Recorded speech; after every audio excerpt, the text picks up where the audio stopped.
In an earlier lesson, when I was retopologizing the brow, I simplified the wireframe here and mentioned that it wouldn't be enough to accomplish deforming wrinkles if we were to rig this face. And so this places our mesh sort of in the middle of the spectrum where we can go a lot lower resolution for game res topology, or we can go a lot higher resolution for Hollywood level visual effects like Gollum or Benjamin Button, Avatar, that kind of thing.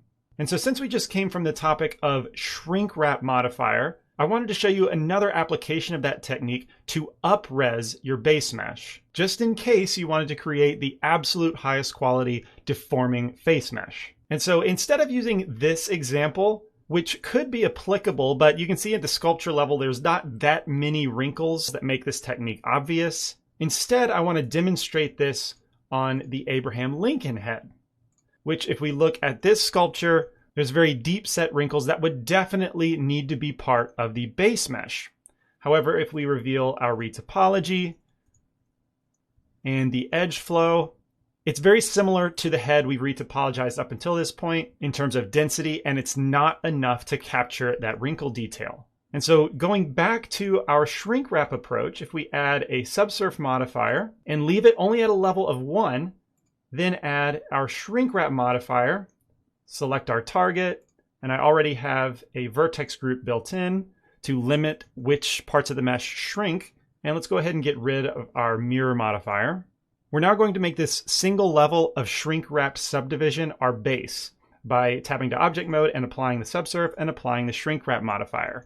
Now we've got all this new geometry to serve a high fidelity face rig. But even with all this extra geo, it's not quite enough to capture the wrinkled details like the nasolabial fold, the alar crease, the bags under the eyes, the forehead wrinkles.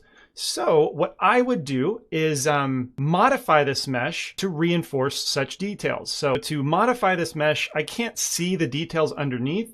So we can switch the display to be wire. And now I can see the details. And since we're not really going to be adding too many new faces, I don't have to worry about that blue visualization. But what I want to do is come in here and manually move and snap some edges to sit directly in these creases that I want to reinforce. Okay, so we will align with the nasolabial fold.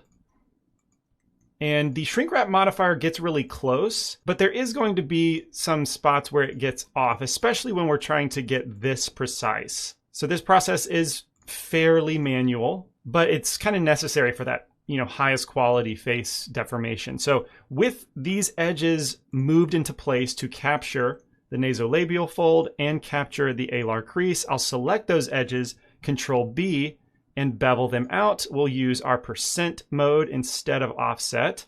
This creates a better local spread of the bevel, and then increase the segments to 2. Okay, now go to orthographic and hit G left click to snap. And it looks like I got a little bit off on this side. It's okay, we can just move them into position. And then tie off the ends of our bevel to get back to quads, and this will be a diamond junction.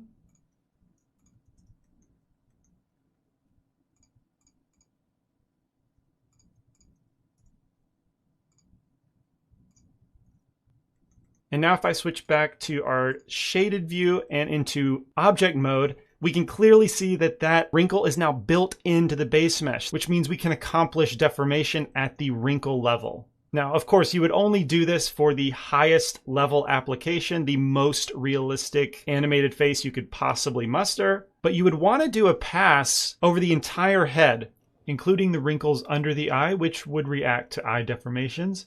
Again, the bevel tool can be utilized to make wrinkles like this easier to create. Also, the crow's feet wrinkles coming out of the corner of the eye. Loop-based geometry doesn't really match with this area, so I find it's best just to delete the topology here and start from scratch, connecting wrinkle to wrinkle and then beveling to reinforce the shapes.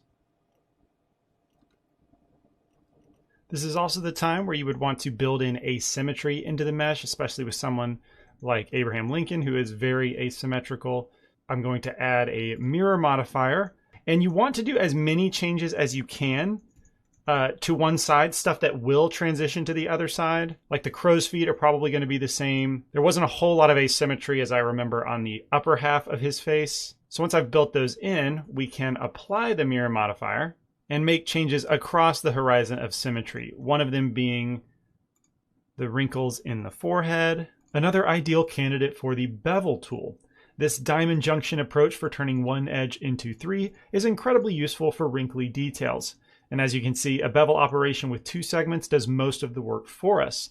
Just remember that bevel doesn't snap inherently, so don't forget to snap manually. Also, something that's pretty cool, if you want to move around some geometry without going vert by vert, we can use proportional editing with snapping enabled. I'm going to change this to connected only, and then it's based on how broad your influence is, which currently you can see everything's snapped, so the influence is way too large. Move your mouse wheel up or down to adjust the influence, and then we can move as kind of a unit, a collection of verts with a fall off, right? And so I can align the nasolabial fold on this side of the head and not have to go vert by vert. So that is a useful tool, but you will want to beware if your influence is too great, you can get wonky snapping. So let's undo that and try again.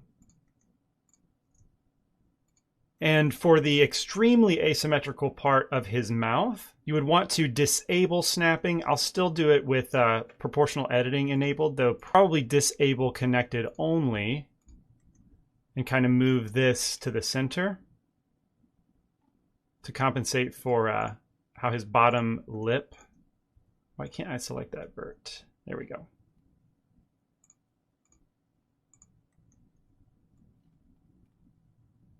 There we go, sort of emulating the grab brush, and now our topology matches much better the sculpture.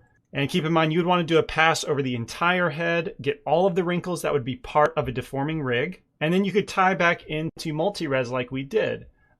Adding a subdivision surface modifier, and the higher we go up, the more detailed a shrink wrap modifier will be.